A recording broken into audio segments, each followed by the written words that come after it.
En el episodio de hoy vamos a hablar de la geocultura mesoamericana. Como introducción, vamos a ubicarnos en la zona de América Central, que en el presente abarca partes de México, Belice, Guatemala, El Salvador, Honduras, Nicaragua y Costa Rica. Es reconocida por ser el hogar de algunas de las civilizaciones más destacadas de la antigüedad, como los mayas, aztecas y olmecas. En el periodo precolombino se pueden abarcar de los años 2500 a.C. al 1514 d.C., teniendo una arquitectura con estructuras monumentales, templos, edificaciones públicas y edificios ceremoniales, como también espacios públicos urbanos, teniendo estas edificaciones la singularidad que radica en la fusión de diversos estilos regionales e históricos, tejidos de manera compleja y significativa. Estos estilos surgieron como fruto de profundos cambios culturales que se desarrollaron a lo largo de la historia de las culturas mesoamericanas. Un ejemplo que podemos tomar de este periodo es la icónica choza maya, siendo una vivienda pequeña que aún se pueden encontrar en algunas zonas de la península de Yucatán, Chiapas o Guatemala, construida sobre una plataforma de mampostería con paredes de madera y barro, siendo la cubierta de hojas de palma colocada sobre un armazón de madera, siendo un espacio muy adecuado para el clima tropical y de la rápida autoconstrucción con materiales disponibles en el entorno, siendo unas viviendas altas y esbeltas, reflejando la identidad cultural de la comunidad maya, teniendo en cuenta las condiciones climáticas y las tradiciones de la construcción de ese momento. En cuanto al sistema constructivo, estas se implantan en una base de piedra con cal para evitar insectos. La estructura es de madera con un envolvente que se adapta térmicamente y su cubierta es un gran techo esbelto a dos aguas. Se construye sobre una estructura de madera. El tipo de hoja más utilizado es el de la palma de guano, que se coloca formando un trenzado con los travesaños de madera. Las hojas se colocan de abajo hacia arriba y también se utilizan hojas de corozo atándose longitudinalmente a los travesaños horizontales de madera. En el periodo colonial, de los años 1519 a 1819, la arquitectura colonial se manifestó en América Latina después de la conquista de 1519, cuando se evangelizó a las diferentes etnias de la región, destruyendo a los pueblos originarios y sus religiones. Los sobrevivientes de estas culturas se mezclaron con los invasores, tanto a nivel humano como cultural, dando origen al mestizaje. Estas diferentes corrientes arquitectónicas que surgieron en América Latina representan una hibridación de estilos europeos como el barroco y el neoclásico, con algunas texturas, colores, formas y espíritu propio de las culturas nativas. Este proceso de interacción de las culturas se lo conoce como el sincretismo cultural, que significa el proceso de fusión entre dos culturas creando una cultura totalmente diferente.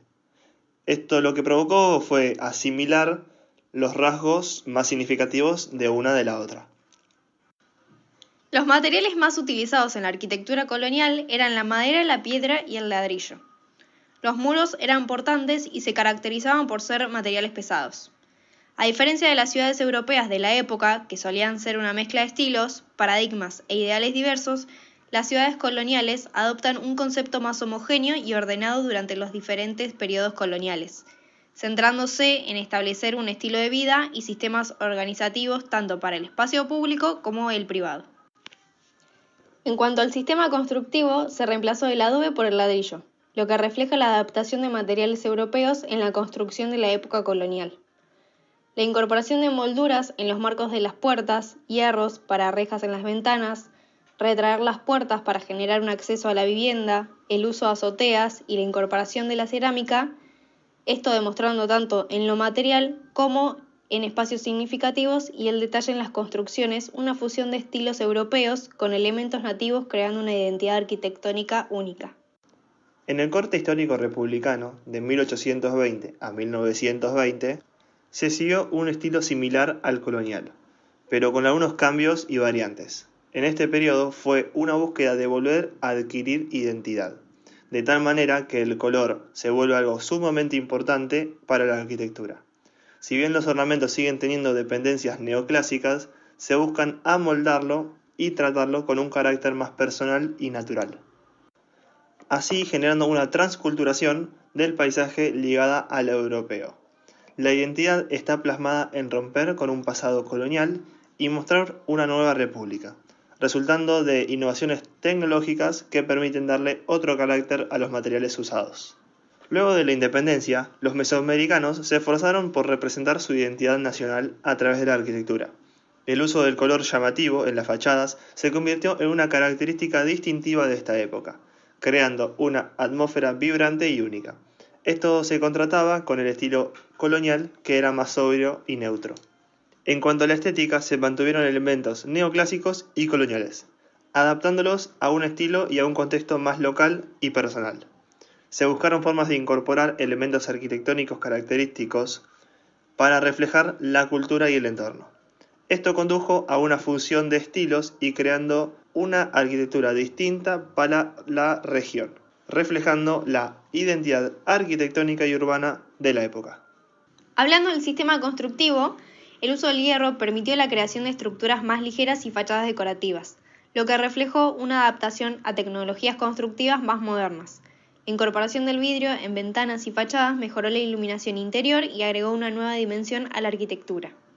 Aunque la influencia del neoclasicismo se manifestaba en la preferencia por formas geométricas y líneas rectas, todavía se utilizaba la madera en techos y estructuras, manteniendo un vínculo con las raíces coloniales pero adaptándose a las tendencias más modernas. Los azulejos, que ya se habían usado durante la época colonial, siguieron siendo una característica distintiva en la arquitectura republicana.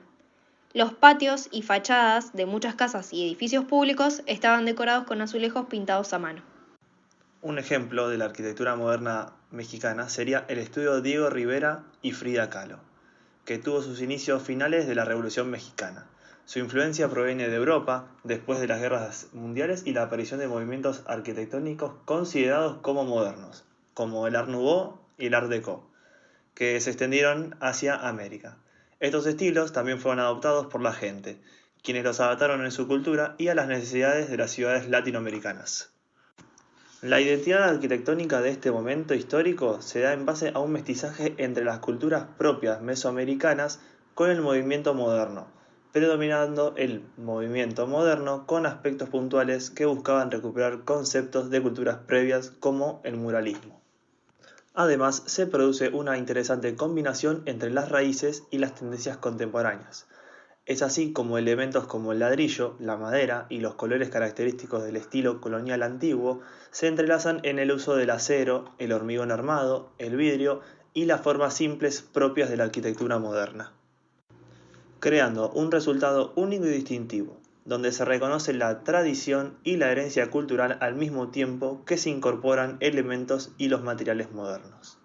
Este nuevo estilo de arquitectura se desarrolló específicamente para atender las necesidades de las poblaciones mexicanas y, gradualmente, fue forjando un estilo propio que incorpora materiales y los colores únicos de la región. Cabe destacar que la arquitectura moderna mexicana, en sus inicios, se vio influenciado por corrientes arquitectónicas europeas, que ha logrado encontrar su identidad distintiva pudiéndose retomar a los elementos propios de las culturas mexicanas y que no predomine la europea, y adaptándolos a los diseños arquitectónicos nuevos. Las características principales del movimiento moderno en el estudio Frida Kahlo y Diego Rivera son las losas casetonadas de hormigón armado, la vegetación en relación con el entorno, la construcción de formas simples propia de la arquitectura moderna, los colores únicos de la región, el uso del acero, carpinterías de acero y vidrio y el hormigón armado como revestimiento. En cuanto al sistema constructivo de este periodo, los arquitectos emplearon elementos característicos como el color, la escalera de caracol, el techo terraza, los revestimientos aserrados, los puentes, la integración y sustitución de la naturaleza en elementos arquitectónicos como el cerco vivo. Su diseño tuvo en cuenta la evolución de la forma de habitar en México y fusionó estos elementos con la arquitectura tradicional mexicana, como la arquitectura vernácula, que se adaptan al entorno geográfico y climático local, utilizando materiales de proximidad y técnicas ancestrales, creando un vínculo con la identidad arquitectónica y urbana de la región. Se le dio importancia a la entrada de la luz natural para generar un espacio interior con mayor confort a través de grandes ventanales orientados al norte, debido a las condiciones climáticas de altas temperaturas. Además, se instalaron tragaluces en los techos para evitar la presencia de áreas oscuras dentro de las casas gemelas, lo que refleja la consideración de la identidad arquitectónica y urbana en el contexto de la vivienda moderna. Ya por último, en el periodo contemporáneo, la arquitectura en México, durante la segunda mitad del siglo XX, se caracteriza por su forma de enfoque modernista, ya que se manifiesta a través de la simplicidad en formas, un enfoque funcionalista muy marcado, la presencia de murales de gran tamaño y el uso de amplias ventanas. Desde una perspectiva más teórica, la arquitectura mexicana opta por enfoques racionales y opuestos a los convencionalismos académicos. La Casa Tech, diseñada por Moneo Brock Studio, es un buen ejemplo del periodo contemporáneo. El diseño de la casa refleja la fusión de elementos modernos y tradicionales, adaptándose a las necesidades del entorno y la cultura mexicana. La arquitectura contemporánea en México se desarrolló a partir de los años 30, principalmente como respuesta al disgusto hacia la arquitectura internacional que se percibía como voraz y estaba enfocada en el aspecto comercial. En esta nueva corriente arquitectónica se incorporan elementos plásticos como el color, formas geométricas y la textura. Se tomó influencias de la arquitectura prehispánica, utilizando elementos como la piedra volcánica, la monumentalidad y formas de pirámides para crear espacios amplios y abiertos. La época de la conquista presentó la arquitectura morisca y autóctona andaluza, con sus característicos patios, fuentes, galerías, zangueas y portales, así como algunas influencias de la arquitectura barroca y clásica europea, fusionando todos estos elementos y reinterpretándolos de una manera más contemporánea.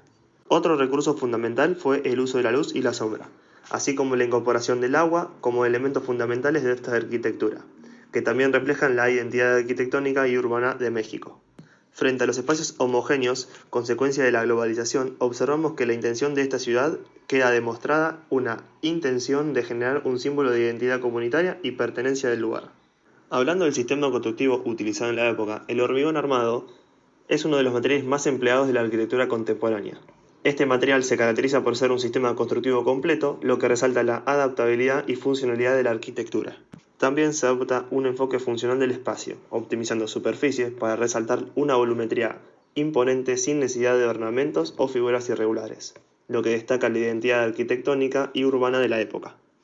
En la actualidad, la arquitectura mexicana se centra más en una utilización de materiales modernos, como el acero, el concreto, el aluminio y el vidrio, en combinación con materiales tradicionales mexicanos como es el ladrillo, y la madera, la piedra e incluso el adobe, lo que refleja la integración de elementos modernos y tradicionales de la arquitectura contemporánea. Para finalizar el tercer capítulo en la geocultura mesoamericana, la arquitectura expresa las tensiones derivadas del choque cultural entre las civilizaciones prehispánicas y la colonización europea. Como señala Todorov, este encuentro implicó una negación simbólica del otro, materializada en la destrucción o reutilización de centros ceremoniales indígenas para la construcción de edificios coloniales. Sin embargo, la persistencia de materiales, técnicas y manos de obra indígena dio lugar a un profundo mestizaje arquitectónico, visible en iglesias, conventos construidos sobre basamentos precolombinos. Este proceso responde a una transculturación, donde la adopción de tecnologías europeas no fue pasiva, sino que fue adaptada a los contextos locales. En cuanto a los periodos moderno y contemporáneo, la arquitectura mesoamericana desarrollada formas de hibridación que recuperan la monumentalidad, la materialidad y la relación simbólica con el paisaje, propias del mundo prehispánico, reinterpretadas mediante lenguajes modernos con sentido de la arquitectura que constituye como un espacio de negociación entre la tradición y la modernidad.